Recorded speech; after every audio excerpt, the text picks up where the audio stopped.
Olá, amigos da Novo Tempo, sejam bem-vindos mais uma vez ao seu programa Bíblia Fácil. A cada semana estamos nos reunindo para estudarmos um pouco mais a respeito do livro do Apocalipse. Chegamos agora a um tema central do livro, capítulo 12.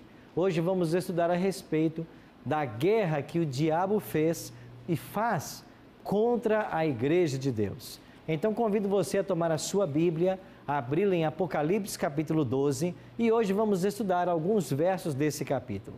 Estamos aqui no Sevis em São Paulo com 10 convidados que nós convidamos para estar juntos essa semana participando do estudo do livro do Apocalipse. E a cada semana conhecemos um pouquinho mais um dos nossos convidados. Hoje vamos conhecer mais a Cristiane. Ela se faz acompanhar do Bruno, que é o esposo, não é isso? Sim, pastor. Já sabemos também que vocês trabalham com farmácia. Isso. E vocês têm 2 filhos, não é isso? Isso, Gustavo e Thalita. Qual a idade deles? Gustavo tem 5 e a Thalita tem 3. Vocês estão vindo lá de Santa Isabel. Isso. E o que está achando do programa? Como Adorando. está o estudo do livro do Apocalipse? Muito bom, muito bom. Muitos enigmas para nós decifrarmos? Muitos. Está ficando muita dúvida para trás? Não, que precisa... Está dando para entender? Tá dando. Ok. Tá esclarecendo. Que bom. Cristiane, seja bem-vinda, viu? Obrigada, você e o pastor. Bruno. Alegria ter vocês. E você que está participando conosco, eu queria informar você que o mesmo tema que estudamos aqui no Bíblia Fácil, você pode também conhecer mais na Igreja Adventista mais perto da sua casa. Nos domingos à noite, nós estamos estudando o tema também do Apocalipse. E você é o nosso convidado. Se você não sabe onde tem uma Igreja Adventista perto da sua casa, acesse um site, encontreumaigreja.com.br. Ali você coloca o seu estado, a cidade, o seu bairro que mora e então você vai descobrir a igreja mais perto de você, tá ok? Agora vamos então para o estudo de hoje. Chegamos à 9ª semana e hoje vamos aprender sobre a mulher e o dragão. Esse é o tema do capítulo 12 de Apocalipse. É o nosso 9º estudo e chegamos ao capítulo 12 dos 22 capítulos que temos nesse livro. A mulher e o dragão. Vamos então convidar mais uma vez a presença do Espírito Santo para juntos estudarmos a palavra de Deus. Você que nos acompanha em casa, vamos orar agora pedindo a iluminação do Espírito Santo para o estudo mais uma vez. Pai querido, graças te rendemos por todas as bênçãos, por estarmos reunidos mais uma vez para estudarmos esse tema tão importante. Que o teu bom e santo Espírito nos dirija e que nós compreendamos a verdade da tua palavra e tenhamos o desejo de sempre andar nos teus caminhos. São bênçãos que nós te suplicamos, em nome e por amor de Jesus. Amém. Apocalipse capítulo 12. Olha o que diz o verso 1 e 2. Temos aqui uma visão extraordinária do conflito, do grande conflito entre o bem e o mal. E nós vamos entender um pouquinho mais desse grande conflito a partir do capítulo 12. Eu disse para vocês na semana passada que o Apocalipse foi escrito num estilo literário que nós chamamos de quiasmo. O que é isso? É quando as cenas do último capítulo e do primeiro capítulo, elas vêm se aproximando até formar um clímax no centro do livro.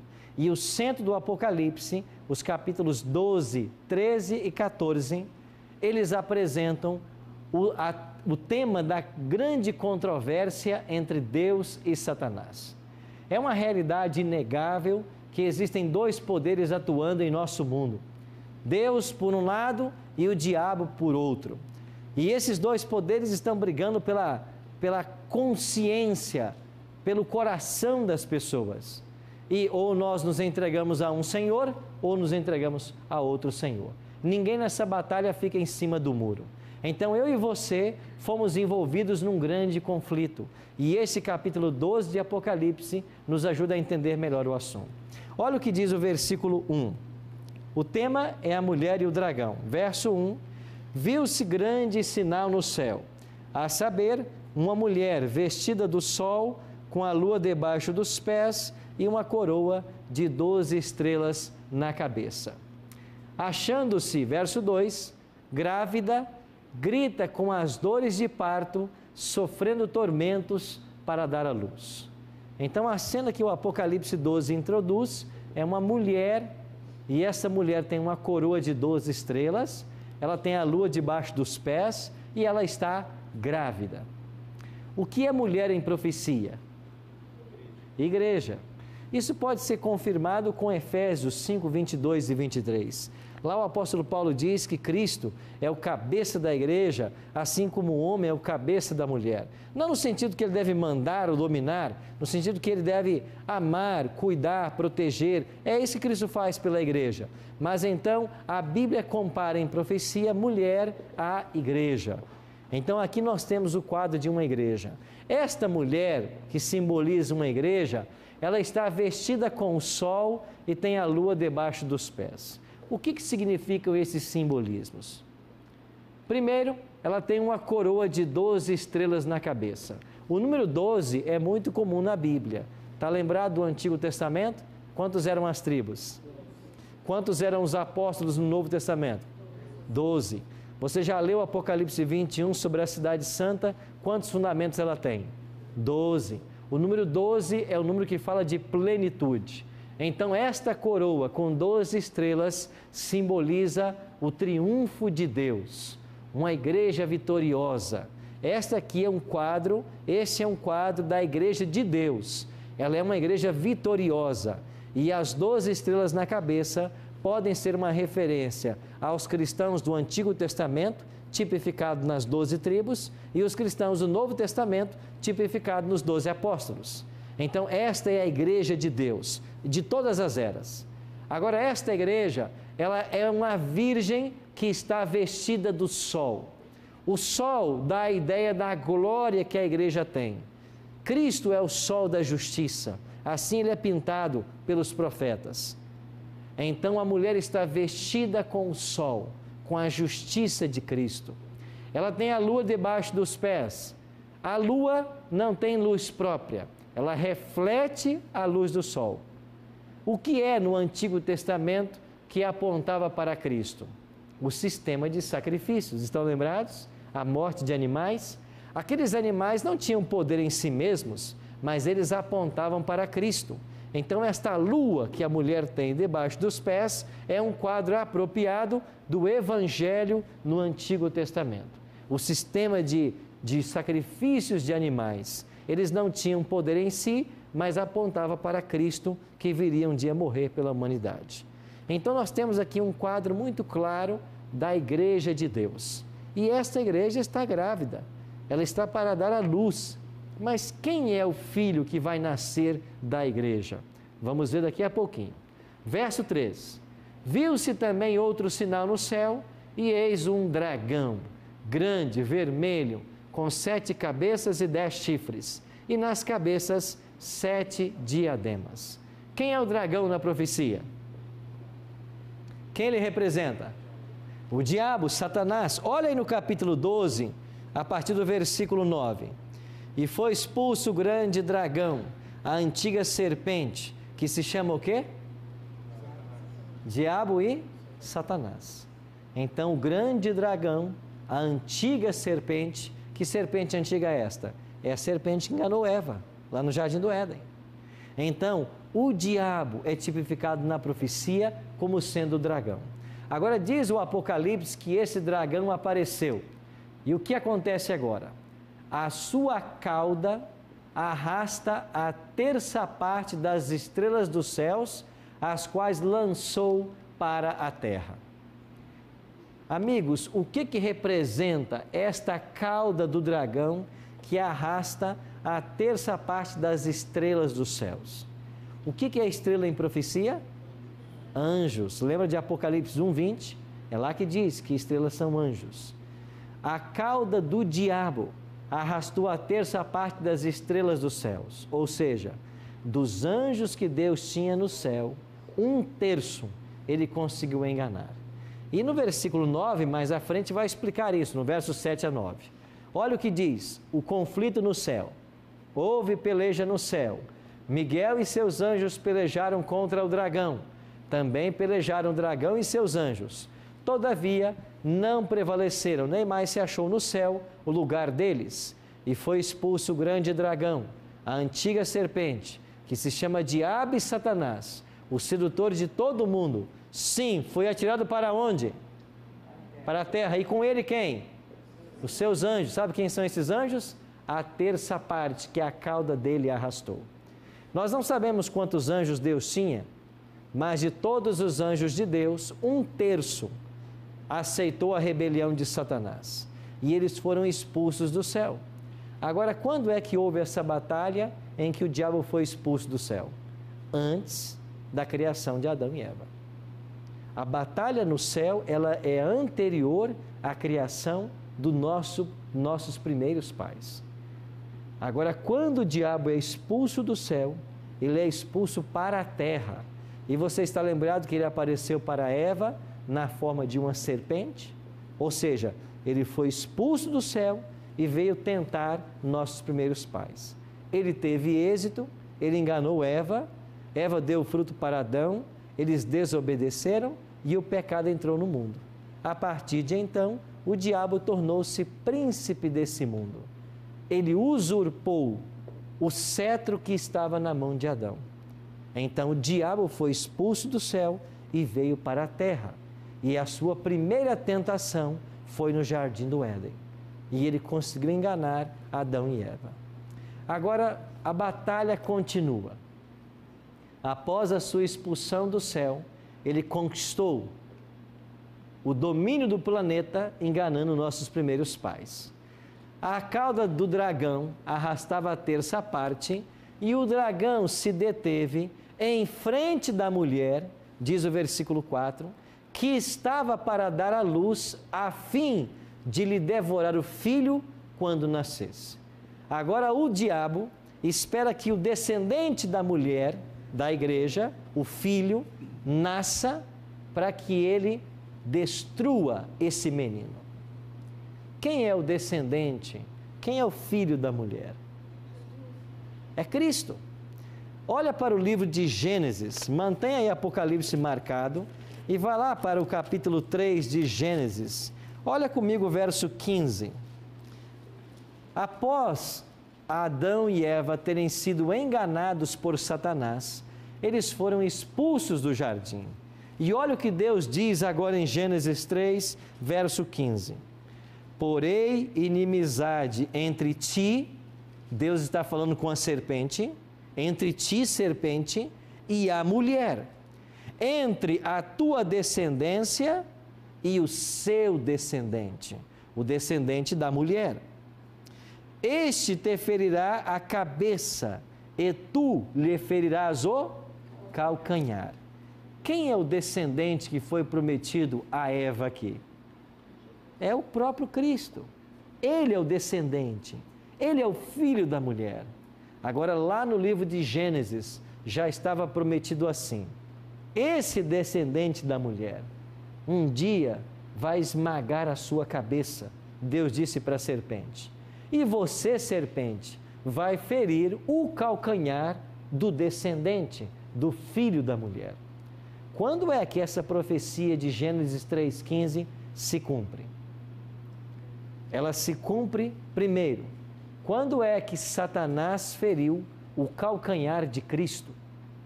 Quando a Bíblia fala em ferida de calcanhar, quer dizer uma ferida não mortal.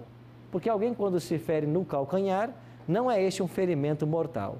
Por outro lado, o esmagar a cabeça é uma ferida mortal. Quando é que Satanás feriu o calcanhar do descendente da mulher que é Cristo? Quando ele foi morto na cruz. Então, na cruz, ao ser morto, e o diabo levou os homens a matarem a Cristo, o calcanhar do descendente foi ferido. Por que foi no calcanhar? Porque ele ressuscitou, ele voltou à vida. Mas um dia, Cristo vai esmagar a cabeça da serpente. E quando é que essa cabeça será esmagada? Na cruz, Cristo também foi vitorioso, mas está marcado o dia no futuro em que o diabo será destruído. E nós vamos estudar esse tema quando chegarmos a Apocalipse 20. Lá vamos estudar sobre a destruição final de Satanás. Então, Gênesis 3,15 cumpriu-se pela metade. O diabo já feriu o calcanhar de Cristo. Isso foi no Calvário. Agora falta o Cristo destruir a cabeça, esmagar a cabeça, destruir Satanás. E isso vai acontecer ainda no futuro. E nós vamos estudar isso em Apocalipse 20. Pois bem, Cristo era o filho que estava para nascer. E o versículo 5 diz assim: nasceu-lhe, pois, um filho varão. Jesus chegou, que há de reger todas as nações com cetro de ferro. E o seu filho foi arrebatado para Deus até o seu trono. Quem é que foi arrebatado para Deus? Cristo.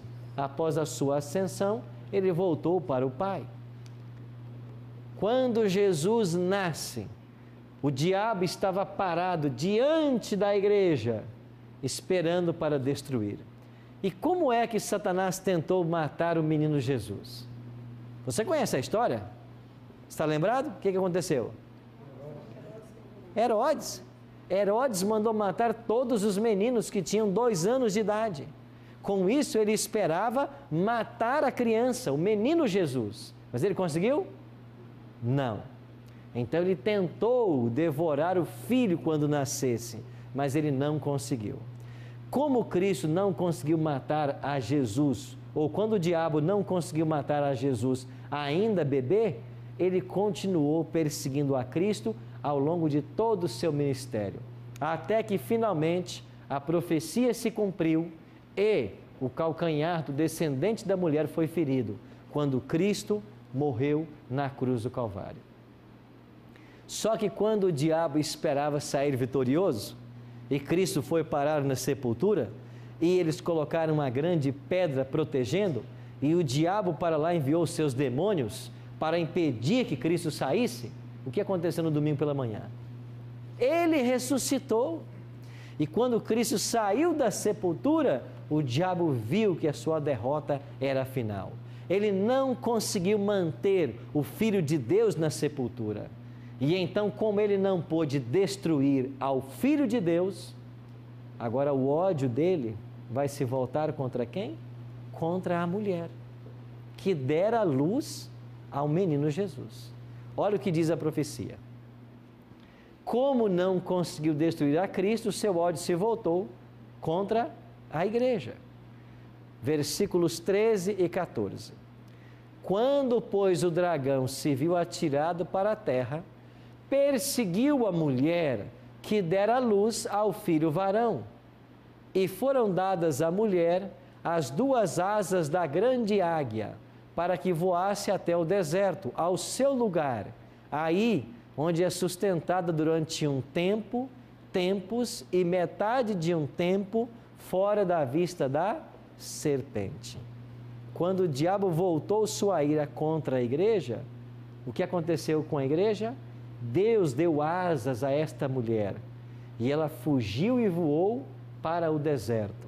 E lá no deserto, Deus guardaria essa mulher por quanto tempo?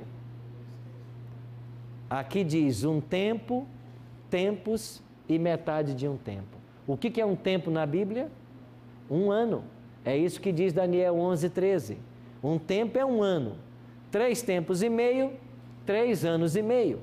Se cada ano tem 12 meses, 3 anos e meio são 42 meses. Lembra desse período na profecia? Olha o próximo texto. Verso 6. A mulher, porém, fugiu para o deserto, onde lhe havia Deus preparado um lugar para que nele a sustentem durante quanto tempo? 1260 dias, que são em profecia anos. 1 tempo, 2 tempos e metade de um tempo, ou 3 tempos e meio, eu disse que são igual a 42 meses. E se você multiplicar 42 meses por 30 dias? 1260. Então, 1 tempo, tempos e metade de um tempo, 42 meses e 1260 dias estão falando do mesmo período profético, 1260 anos. E você sabe que nós já estudamos esse período aqui. A que se referem esses 1260 anos? À supremacia dos papas. Ou seja, durante a Idade Média, o diabo vai usar a Igreja Romana para perseguir aos filhos de Deus. E a igreja voou para o deserto, para um local isolado, porque lá nesses 12 séculos, Deus manteria a sua igreja protegida. E sabe o que diz o verso 16? A terra, porém, socorreu a mulher, e a terra abriu a boca, e engoliu o rio que o dragão tinha arrojado de sua boca. Este rio aqui fala das perseguições do dragão. Ele atacou a mulher, mas Deus deu asas à mulher, levou-a para o deserto, e lá Deus guardou essa mulher por 1260 anos, durante o mesmo período em que o papado estava dominando. Não é interessante a profecia? Agora olha o que aconteceu aqui.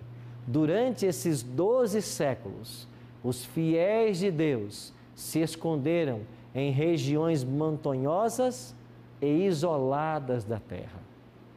E eu já falei para vocês sobre os povos sinceros a Deus durante a Idade Média. Já falei para vocês dos valdenses, dos albigenses, dos huguenotes e de tantos outros que depuseram sua vida por amor a Cristo. É verdade que a igreja foi para o deserto e muitos foram protegidos, mas a perseguição não parou. E muitas pessoas perderam suas vidas durante estas perseguições. Mas o que aconteceria após esses 1260 anos? Ou quais as histórias que nós conhecemos hoje de perseguição ao povo de Deus nesse período? Nós iremos para um breve intervalo e assim que voltarmos, vamos ver como Deus protegeu a sua igreja, mas muitos tiveram que depor sua vida por amor ao Evangelho e a Cristo. Daqui a pouquinho nós voltaremos.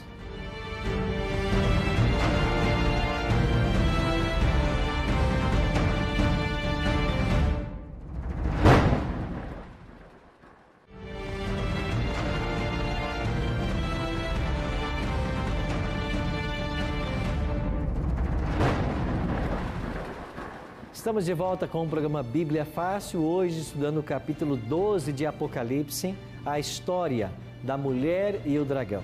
Se você deseja receber uma revista em casa com todos os temas do Bíblia Fácil Apocalipse, essa revista sai para você inteiramente grátis. Basta ligar para nós, nosso telefone é 0 operadora 12 21 27 3121 ou então acessar nossa página na internet novotempo.com/Bíblia Fácil.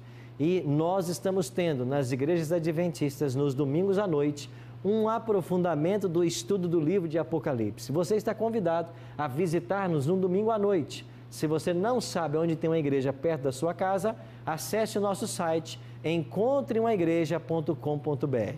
Você vai ser muito bem recebido e ali você poderá aprofundar o seu estudo com relação ao livro do Apocalipse. No primeiro bloco, nós terminamos falando a respeito do grande conflito entre o dragão e a igreja, entre o diabo e a mulher. Primeiro, o dragão se deteve diante da mulher para devorar o filho quando nascesse. E nós vimos em Gênesis 3,15 que Cristo é o descendente da mulher.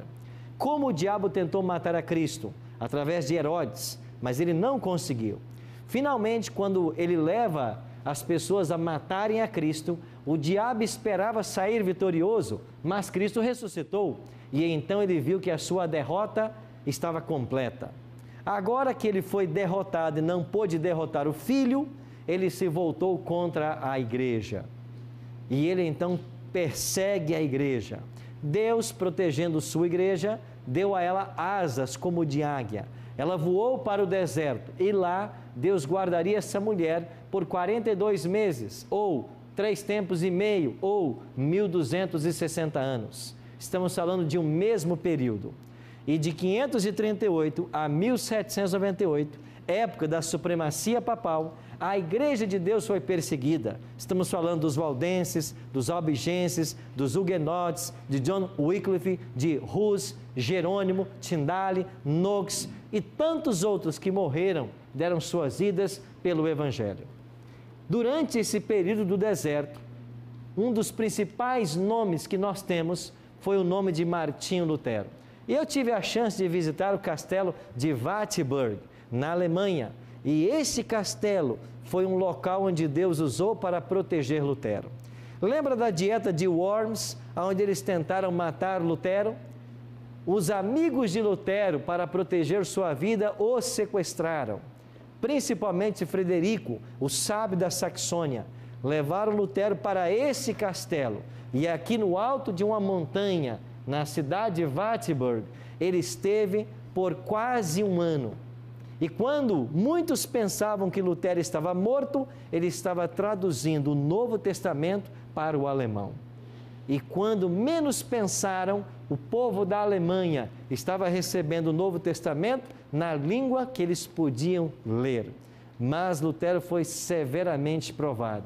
E aqui teve que se esconder para salvar sua vida dos perseguidores. Foi um tempo difícil para o povo de Deus, mas Deus guardou a muitos. Outros tiveram que depor suas vidas por amor a Cristo. Este foi o caso, por exemplo, de John Hus, que em 1414, lá no Concílio de Constança, foi decretado um herege. Foi levado à praça pública e foi queimado. Um ano depois, a Igreja Romana fez o mesmo com Jerônimo de Praga. E esses dois mártires morreram por amor a Cristo. Você se lembra da abertura do 5º selo, quando as almas clamam debaixo do altar? Estas almas são os mártires que morreram por amor a Cristo. E elas agora estão perguntando para Deus: ó justo e soberano Senhor, até quando não vingas o nosso sangue? E o que aconteceu na abertura do 5º selo? Foram dadas a elas vestes brancas e dito para elas assim: descansem, até que o número dos conservos seja completado.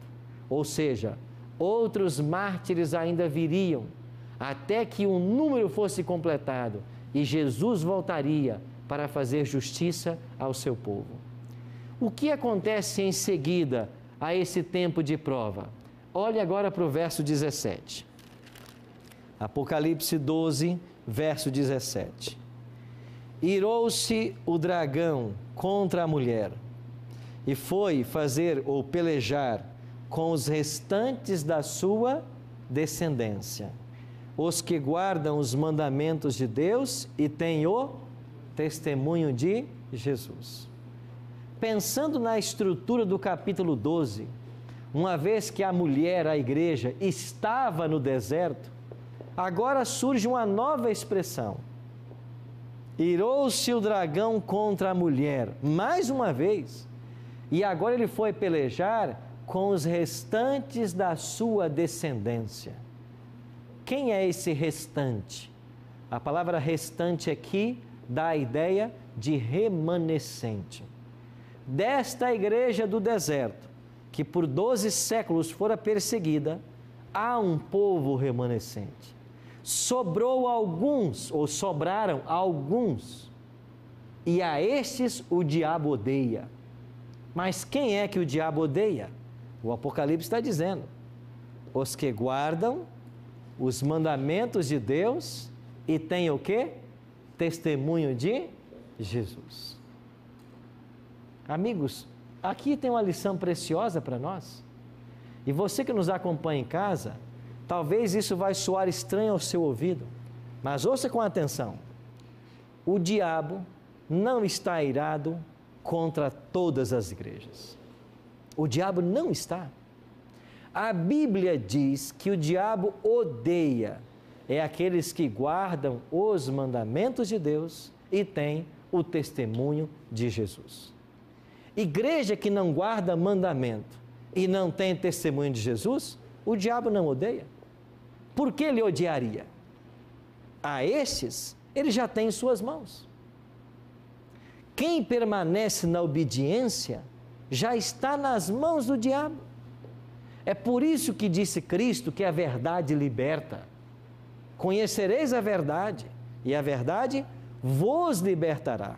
Mas enquanto a pessoa está no erro e não conhece a verdade, ele está nas garras de Satanás. Se a pessoa sabe que está errada e ainda permanece no erro, o diabo toma conta dessa vida. Agora, eu posso estar praticando coisas erradas sem saber que elas são erradas. Aí o juízo de Deus para comigo é diferente. Aí é o que acontece em Atos 17:30. Deus não leva em conta o tempo da ignorância. Se eu fazia alguma coisa que era errado, mas não sabia que era errado, Deus não me cobra por isso. Eu estou no tempo da ignorância. Deus não pode me cobrar por algo que eu não sabia ser errado. Mas quando eu tomo ciência de uma verdade, de um mandamento, eu devo praticar essa verdade, esse mandamento. Porque de outra forma, eu estou me colocando no terreno perigoso de Satanás. Então o diabo não odeia todas as igrejas. Ilusão nossa pensar assim. O diabo odeia aqueles que guardam os mandamentos de Deus e têm o testemunho de Jesus. Quando alguém em alguma igreja fala contra a lei de Deus, está atuando como um advogado de Satanás. Quando alguém prega contra a lei de Deus, é um advogado de Satanás. E você já percebeu que muitos líderes, às vezes, começam a dizer que a lei de Deus foi abolida? Que ela não mais está em vigência? Ora, esse é um advogado de Satanás, porque é o diabo que odeia a lei de Deus, ele sempre odiou. De fato, por odiar a Deus e sua lei, é que ele provocou uma rebelião no céu. Mas ele é tão astuto que ele conseguiu arrastar após si a terça parte dos anjos de Deus. Agora eu pergunto para você, se até os anjos que não conheciam o mal nem o pecado foram seduzidos por esse arqui-inimigo, o que dirá dos seres humanos? Com muito maior facilidade, ele engana ao ser humano. E tem muita gente por aí assumindo o papel de advogado do diabo, pregando contra a lei. Amigos, se a lei de Deus foi abolida, o que é que nos resta? Se eu posso matar, posso roubar, posso adulterar, posso dar falso testemunho, o que é que sobra de moralidade para o cristão? Não, pastor, peraí, estas coisas não foram abolidas. Ué, o que então foi abolido? Aí quando você começa a pesquisar com mais profundidade, você descobre que o que eles estão dizendo que foi abolido na lei é só o sábado. Agora, como que você tira o sábado de junto dos 10? Como que você dos 10 extrai o sábado e diz que esse foi abolido? Diante de um texto, por exemplo, como Mateus 5, 17 e 18, onde Jesus diz que nenhum io, nem um tio jamais passará da lei até que tudo se cumpra. Como que você tira o sábado da lei, se Jesus disse lá em João 14,15, se vocês me amam, vocês guardam os meus mandamentos? Como que você tira o sábado dos 10 mandamentos, se Tiago 2,10 diz que qualquer que guarda toda a lei, mas tropeça em um ponto, é culpado de todos? Então escuta uma verdade mais uma vez. A lei de Deus não pode ser mudada. Ela nunca foi abolida. O diabo trabalha contra a lei e o diabo odeia os guardadores da lei. E dentro dessa lei está o sábado. Você já ouviu essa verdade antes? Não é a primeira vez. A pergunta é, até quando você vai ouvir essa verdade e não vai aceitá-la no seu coração? Até quando você não vai fazer um estudo sério da Bíblia para tirar a prova dos 9? Até quando você vai ouvir pessoas por aí citando argumentos tipo este? O sábado era para os judeus. Você deveria já saber que o sábado foi dado mais de 1000 anos antes que um judeu nascesse sobre a terra. O sábado foi dado em Gênesis 2, 1 a 3, para Adão e Eva. Não aceite esses argumentos fracos que usam por aí. Vá para a Bíblia. E o diabo odeia aqueles que guardam a lei. Agora, a pessoa que menospreza a lei, esse é amigo do diabo. A pessoa que usa da mentira, diz a Bíblia que ele é até filho do diabo. Então, contra quem o diabo está irado? Primeiro, aqueles que guardam os mandamentos de Deus. Mas Apocalipse 17, 12, 17, apresentou ainda uma segunda característica. O diabo odeia os remanescentes da igreja de Deus. Aqueles que, além de guardar os 10 mandamentos, eles têm o testemunho de Jesus. O que é o testemunho de Jesus? Abra sua Bíblia aí em Apocalipse capítulo 19, verso 10, na última parte. Apocalipse 19, verso 10, última parte, diz assim: pois o testemunho de Jesus é o quê? O espírito da profecia. Sabe o que o Apocalipse 12, 17 está dizendo? Terminado o tempo de 1260 anos da perseguição, em que a igreja de Deus fora levada para o deserto, surgiria no cenário mundial, depois de 1798, que é quando o Papa Pio VI foi preso, surgiria a igreja remanescente. Então veja, 3 coisas que nós temos que aprender. A igreja remanescente só pode surgir no cenário mundial depois dos 1260 anos de supremacia papal, que termina em 1798. Então, primeiro, a igreja remanescente tem que surgir no cenário mundial depois de 1798. Segundo, esta igreja que surge, ela tem que respeitar a lei de Deus. Ela guarda os mandamentos. Terceiro, ela tem o testemunho de Jesus, que é o espírito da profecia, ou seja, o dom profético seria visto nesta igreja. Qual é a igreja que surgiu depois de 1798? Observando toda a lei de Deus e tem uma profetisa no meio dela. Eu disse no último estudo, a Igreja Adventista do Sétimo Dia. Ela surgiu em 1844, ela defende a vigência dos 10 mandamentos e ela tem um profeta moderno, uma profetisa nesse caso, Ellen G. White. Talvez você não conhece muito sobre Ellen G. White, procure comprar alguns livros dela. O endereço cpb.com.br tem os livros onde você pode comprar, cpb.com.br. Leia o que ela escreveu. Depois de ler o que ela escreveu, compare com a Bíblia e pergunte assim: esta mulher é uma falsa profetisa ou é uma verdadeira profetisa? Compara com a Bíblia, porque o padrão nosso é a Bíblia. Não é o que dizem por aí. Não é o que ensinam às vezes no púlpito da igreja, mal intencionados. Não é o que escrevem em certas lições de escola dominical. Compara com a Bíblia. Aí você depois me responde se o que ela escreveu está sendo contrário ao que a Bíblia revela. A igreja adventista preenche essas características. Pastor, você pode perguntar, quer dizer então que só os adventistas vão ser salvos? Isso nunca foi dito aqui no programa. Porque placa de igreja não salva ninguém. E muitos adventistas vão se perder. E por que vão se perder? Porque mesmo tendo o evangelho, a verdade, não vivem a verdade. Não adianta nada. Agora, quem é que vai se salvar? Pode ser qualquer pessoa nesse mundo, mas ela tem que viver a verdade. Então, eu posso me salvar sem viver os ensinos de Cristo? Alguns estão ensinando por aí que pode, porque você aceita a Cristo e você está salvo. Você não precisa fazer mais nada. Até certo ponto é verdade. Até certo ponto é verdade. Aceitar a Cristo é tudo. Mas quando eu aceito a Cristo e Ele vem para a minha vida, Ele não me salva para a desobediência. Outro dia eu discutia com um jovem a esse respeito, e ele dizia: pastor, é Cristo só. Cristo me salvou.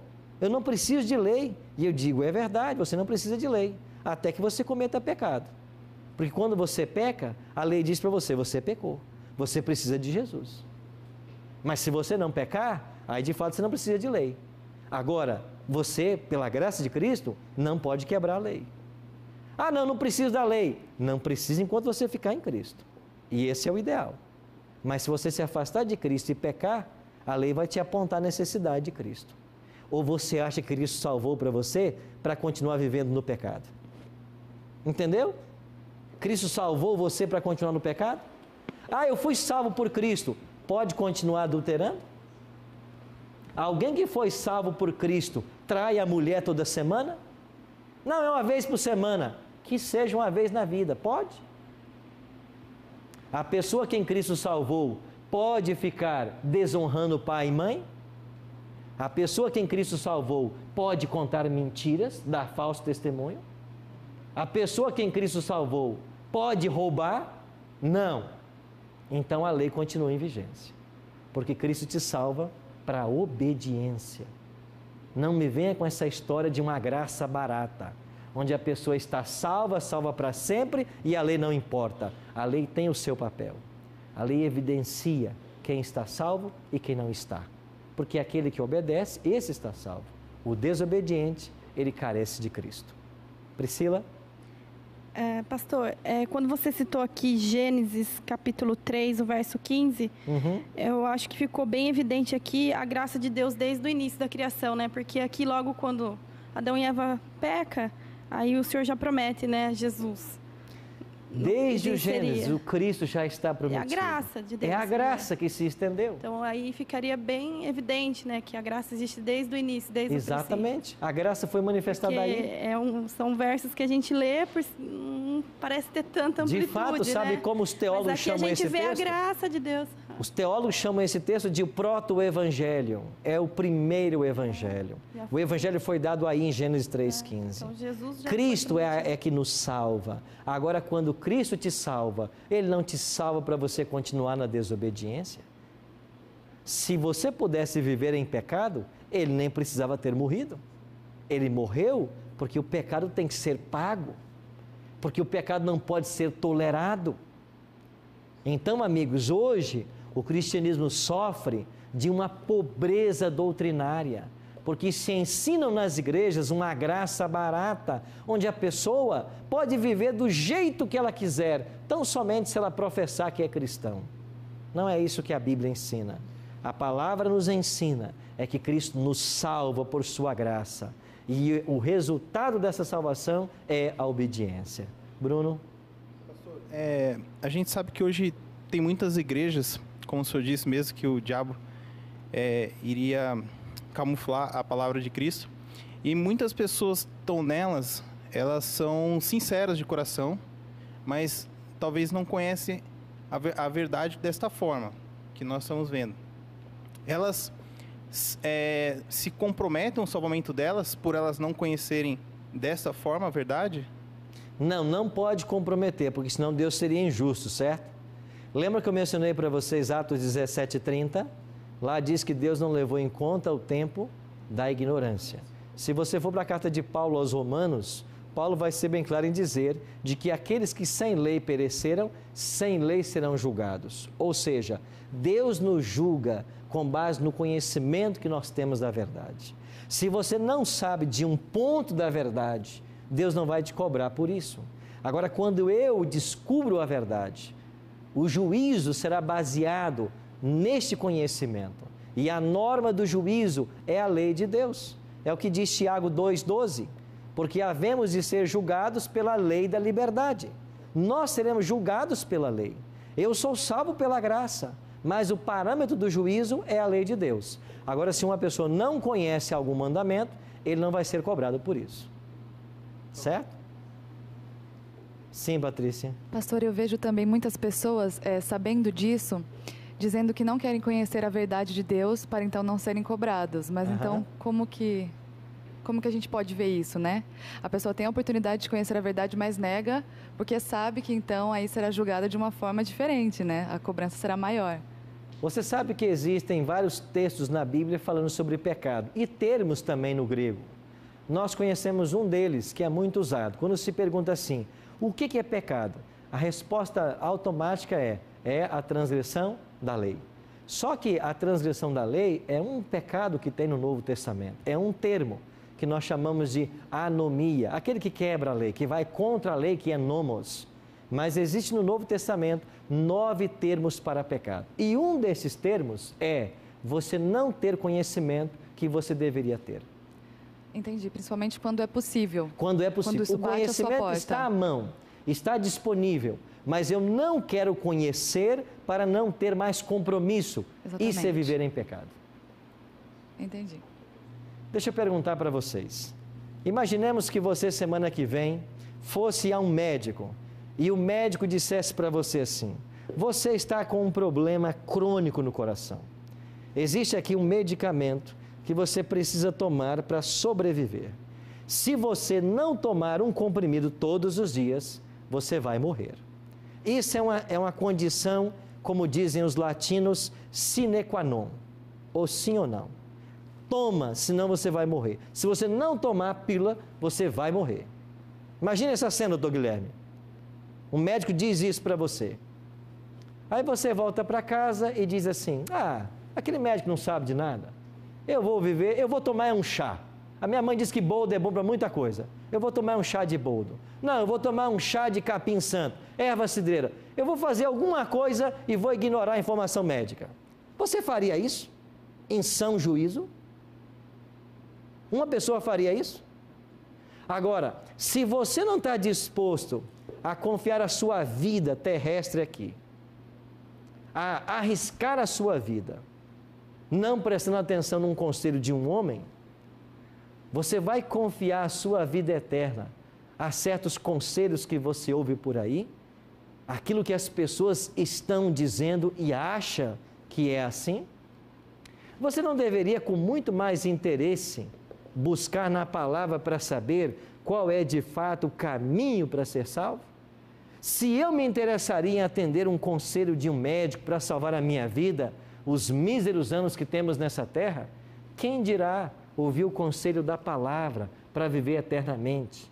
Agora, se nós não queremos arriscar a nossa vida nessa terra, você vai arriscar a sua vida eterna entregando a sua vida na mão de um outro homem, o conhecimento que outra pessoa tem, e você não vai buscar na palavra por você mesmo? É isso que faziam os bereanos. Eles não confiavam apenas no que estava sendo dito. Eles buscavam na palavra para ver se isso é verdade. É isso que nós temos que fazer. Nós temos que buscar na palavra, encontrar a solução para viver eternamente. Por isso, eu não posso confiar a minha vida eterna na mão de outra pessoa. Eu tenho que confiar em Cristo e na palavra dele. Eu tenho que buscar pessoalmente, tem que ser meu interesse. Ao finalizarmos o programa de hoje, nós vamos convidar o quarteto Arautos do Rei para que cante. Eles irão cantar falando a respeito de um grande conflito que se estabeleceu em nosso universo. De um lado está Deus, do outro o diabo, e no centro a humanidade. As forças do bem e as forças do mal, elas trabalham dioturnamente para conquistar sua mente. Ninguém pode servir a dois senhores, palavras do próprio Cristo. Ou seja, você tem que de livre vontade escolher a quem servir. A pergunta que eu faço para você é, neste conflito entre o bem e o mal, quando Deus está levantando uma igreja que ama e respeita a lei, os 10 mandamentos, que tem o testemunho de Jesus, que é um profeta moderno, que procura viver o que está na Bíblia, você vai investigar essas coisas ou você vai confiar em outro ser humano a tua salvação? O eterno, enfim, venceu. Em Apocalipse 12, verso 11, dentro desse mesmo contexto da batalha entre o dragão e a igreja, nós temos o segredo da vitória. O livro do Apocalipse diz: eles, pois, o venceram por causa do sangue do Cordeiro e por causa da palavra do testemunho que deram. E mesmo em face da morte, não amaram a própria vida. Sabe qual é o segredo da vitória? É o sangue do Cordeiro. É você entregar-se completamente a Cristo e deixar que a graça dele alcance a sua vida. Qual será hoje a tua decisão? De que lado você vai ficar no grande conflito?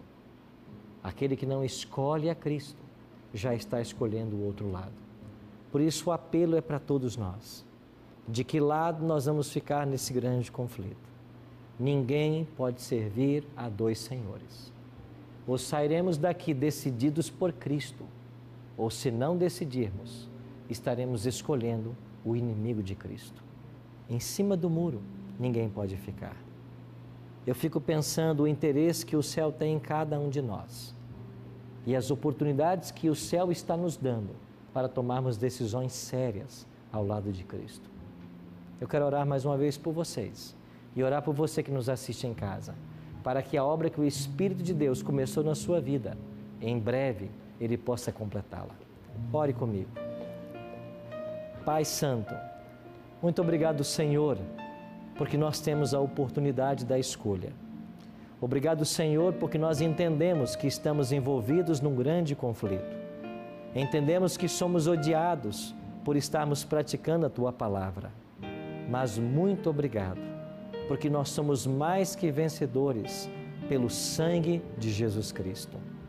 Nós queremos aceitar essa justiça em nossa vida. Nós queremos que Jesus reine soberano em nosso coração. Por isso, Pai Santo, colocamos a nossa vida diante do Teu altar. Queremos que o Senhor assuma o controle da nossa mente, do nosso coração. Que o Senhor nos dirija pelos caminhos que o Senhor deseja, para que quando Tu voltares em glória e majestade, todos nós estejamos prontos para Te receber. Esse é o nosso desejo, é a nossa oração, em nome e por amor de Jesus. Amém. Obrigado, amigo, pela sua companhia no programa de hoje. Na semana que vem, nós vamos nos reunir para estudarmos o capítulo 13 de Apocalipse. Aí existem duas bestas, uma que sai da água, do mar e uma que sai da terra. O que representam estas bestas? O que representa a água e a terra? O que elas farão? Tudo isso nós descobriremos na semana que vem, quando nós nos encontrarmos no próximo Bíblia Fácil. Deus o abençoe.